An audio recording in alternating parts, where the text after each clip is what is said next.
Welcome to the Slop Farm. Enjoy the video. You start by confirming prerequisites. Pawns is updated and has location and network permissions, so sharing works reliably. Next, enable your device hotspot or Wi-Fi sharing and note the SSID and password. This prevents delays when connecting. Pair the target device via Bluetooth briefly to exchange credentials if required.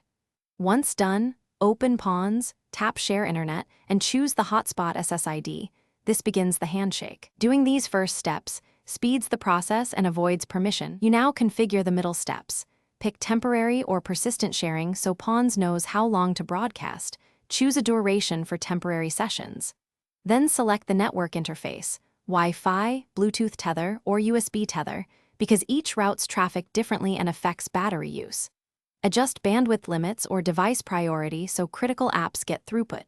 Once configured, review the connection preview and confirm. These choices control performance and security, so spend a moment tuning them. You finish by tapping Start Sharing and confirming connected devices show a green indicator. This validates the tunnel is active. Monitor session metrics, data used, active clients, and signal strength so you can adjust bandwidth or switch interfaces if performance drops.